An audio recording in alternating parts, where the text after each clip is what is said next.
આજ પરીક્ષિતજીના વડવાઓ ભીમજીએ જરાસંઘનો જ્યારે વધ કર્યો અને જરાસંઘની જોડેથી સઘળું રાજપાટની અંદર બધું હતું, એમાં જરાસંઘે ભીમને કીધેલું કે મારા પિતાજીની એક નિશાની તો રહેવા દો. અને જરાસંઘના દીકરાનું નામ શું હતું?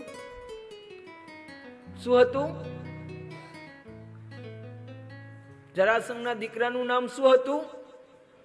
સહદેવ. એને વિનંતી કરી, પ્રભુ, ભગવાન હતા, પ્રભુ ખાલી આ મારા બાપનો જે મુગટ છે ને એ સોનાનો, એ તો થોડોક રહેવા દો. પરંતુ એ મુગટ ભગવાનને ભીમ કહે છે, પ્રભુ યુદ્ધ કરવા તમે નતા ગયા, યુદ્ધ કરવા હું ગયો તો ગદાઓના ઘા મેં ખાધા છે. કાંઈ રહેવા દેવાનું થતું, કાંઈ રહેવા દીધું. અને પરીક્ષિતજીએ જ્યારે રાજઘરાનો ખોલ્યો અને જે મુગટ, જે દિલ દુભાયેલું હતું સહદેવનું, એ ભીમ લઈને આવેલો એ મુગટ આજ પરીક્ષિતજીએ ધારણ કર્યો. અને ધારણ કરી પરીક્ષિતજી નગરચર્યા કરવા માટે નીકળે. પરીક્ષિત રાજાને છે ને આજ નગરચર્યા કરતા કરતા પાણીની તરસ લાગી. અને પાણીની તરસ લાગતા એક ઋષિનો આશ્રમ હતો જેનું નામ હતું શમીક ઋષિ. શમીક ઋષિના આંગણે આવી અને રાજા બહારથી જુઓ, જે રાજા સંતના ચરણમાં રહી અને સેવા કરવા વાળા હોય, જે રાજા સંતના ચરણને રહી અને સેવ્યમાન બનાવવા વાળા હોય, એ આજ પરીક્ષિતજી ઘોડા ઉપર સવારી થઈ અને બહાર ઊભા ઊભા નારા કરે છે, કોણ છે અંદર? કોણ સાધુ બેઠા છે? મને તૃષા લાગી છે. તમારા આશ્રમના, તમારા પરિવારજનોની અંદર ભરણ પોષણ કરવાની જવાબદારી આ રાજાની છે. આજ રાજાને પાણી પીવડાવવા માટે કોઈ નહીં આવે બહાર. અહંકાર, ઈર્ષા, અભિમાન બધું જાગૃત.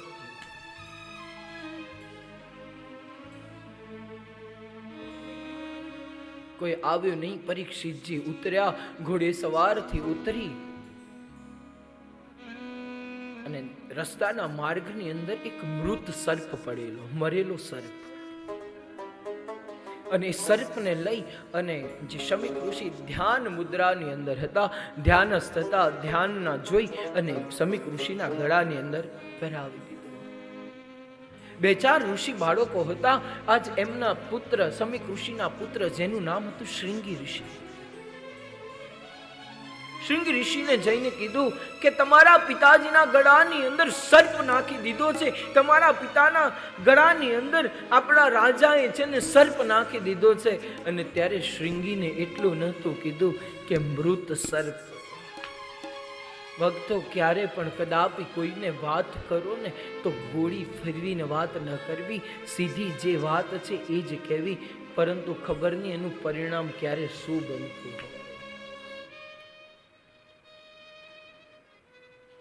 ને શૃંગી ઋષિ ગંગાના જળની અંદર સ્નાન કરતા, ગંગાનું જળ લીધું, સૂર્યનારાયણની અંજલિને અર્પણ કરતા,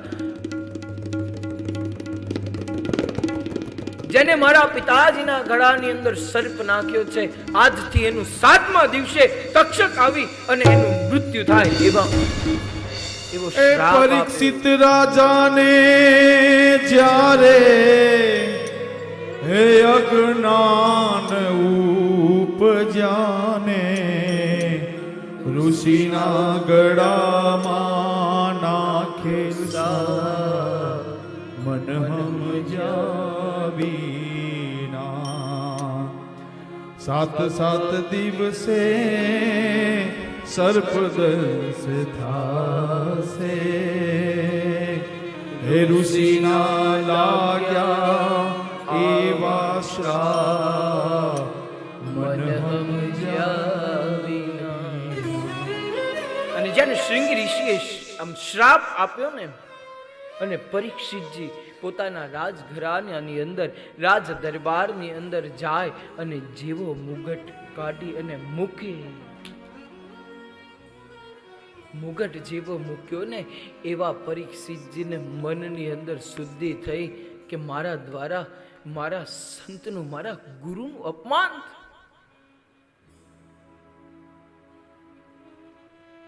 મારા દ્વારા મારા રાજપાઠના જે ગુરુ છે એનું અપમાન થયું. અને ભક્તો આજકાલ તો ગમે તે સાધુ સંતો હોય ને એનું અપમાન ક્ષણે ક્ષણે કરતા આ રાજાઓ ખચકાતા નથી.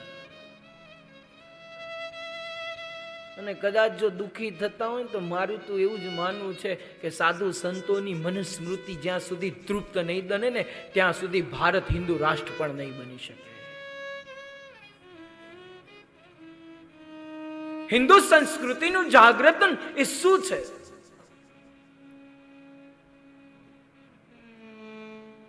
જ્યાં સુધી મારા દાદાનું એક સૂત્ર મને બહુ યાદ આવે આવી બધી જગ્યાએ.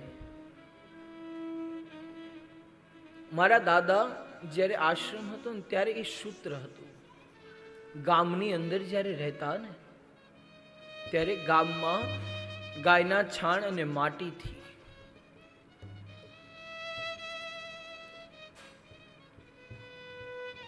ગાર કરેલું મકાન અને પૂજાનો રૂમ મારા દાદાનો હતો અલગ. જે આવ્યા હશે ને એમને જોયું હશે.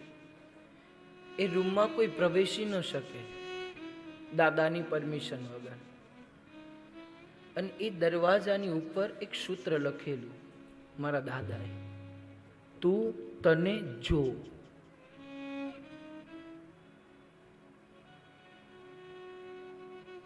આમાં સઘળું આવી ગયું. આમાં ઉપનિષદનો સાર પણ આવી ગયો, ભાગવતમનો સાર પણ આવી ગયો, બધું આવી ગયું. તું તને જો. આપણે બધાની ઈચ્છા તો છે પરોપકાર માટે બધું જ કરી લેવું, પરંતુ જ્યાં સુધી તમે તમારા મનસ્મૃતિથી ગુરુના પ્રત્યે ભગવાનનો ભાવ નહીં લાવો ને ત્યાં સુધી બધી જ વસ્તુ અધૂરી છે.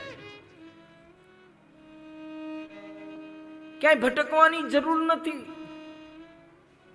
આજ રાજાને એમ થયું કે મારા દ્વારા મારા રાજઘરાનાની અંદર અપમાન થયું છે, એનું અપમાન સહન કેમનું કરવું. અને એને લઈ પરીક્ષિતજી જાય છે. સીધા જઈ અને શમીક ઋષિના દ્વારે જાય. શમીક ઋષિના દ્વારે જાય એ જ સમય શૃંગી ઋષિ આવ્યા અને પરીક્ષિતજી વંદન કરીને કહે છે, ગુરુદેવ ક્ષમા કરજો, મને માફ કરજો.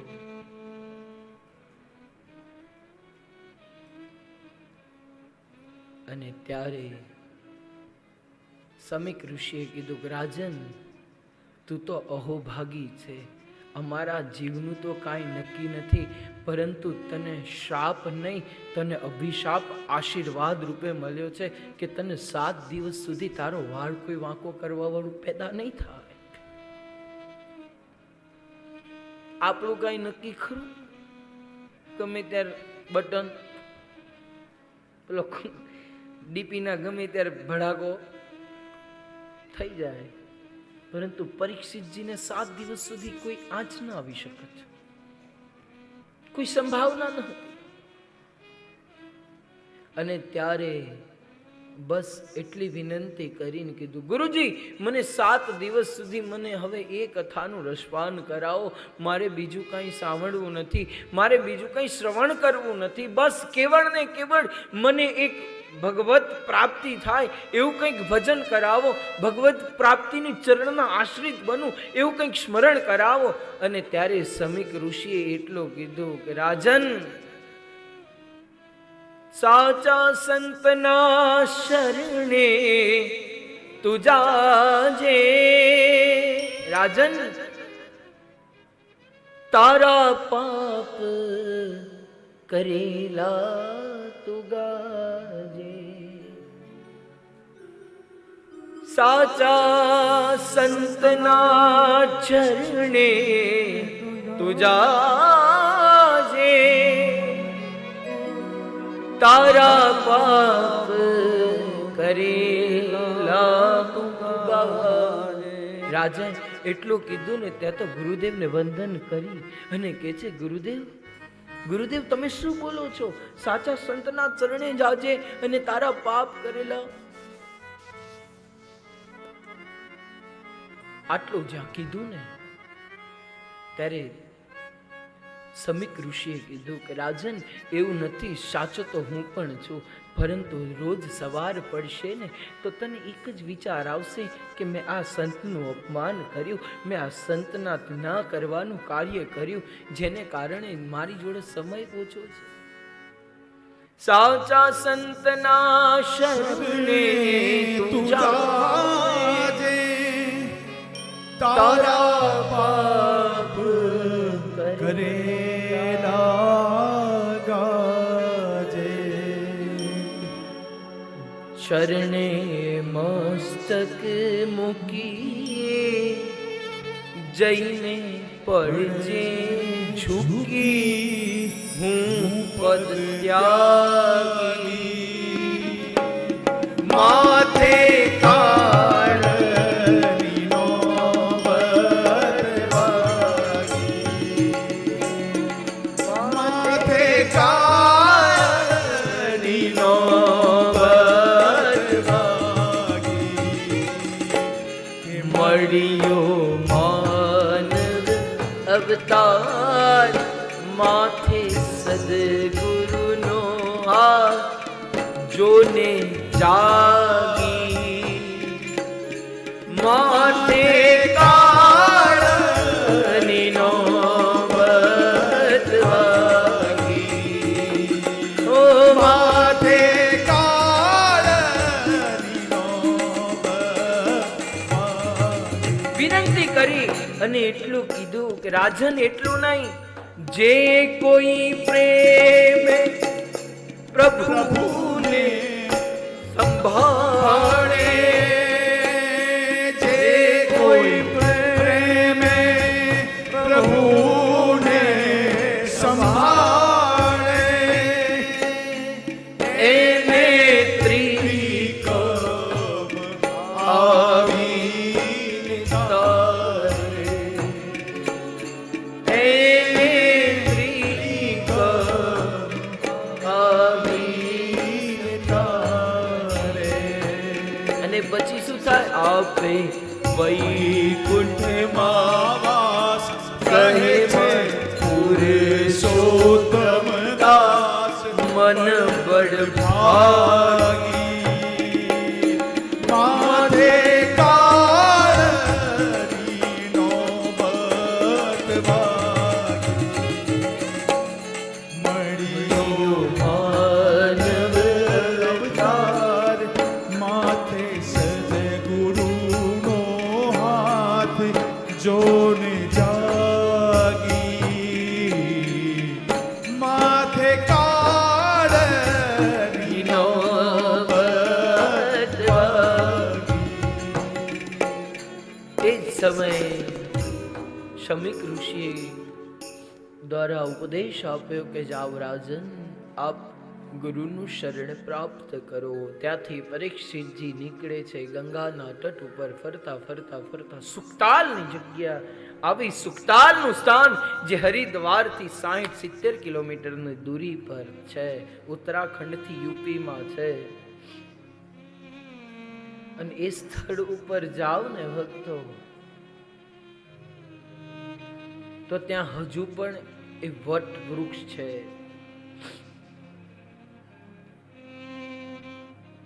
વડને કદાચ તમે જોયો તો હશે બધી જગ્યાએ. કબીરદાસજીએ વડનું નિરૂપણ કર્યું તો એનું મૂળ સ્થાન કયું છે કોઈ ગોતી શકે ખરું? વડમાંથી વડવાઈ થાય, ફરી પાછી એમાંથી બીજી વડવાઈ થાય, બીજી વડવાઈમાંથી ફરી પાછું, એવું ઘનઘોર. પરંતુ એ વટ એવો છે દિવ્ય કે જેમાં પાંદડું ક્યારે સુકાતું નથી, અને જે સ્થિતિમાં છે એ જ સ્થિતિમાં અત્યારે હાલ પણ એ જ રીતે જાઓ ને તો દાસ એટલા નમ્ર વિનંતી કરીને કહે કે હરિદ્વાર જાઓ ને તો પણ સુખતાલ એક વખત જજો. કેમ કે સુખદેવજીએ જ્યારે પરીક્ષિતજીને સૌથી પહેલી કથા શ્રવણ કરાવી ને તો એ સ્થલી ઉપર કરાવી. અને એ સ્થલી દિવ્ય છે.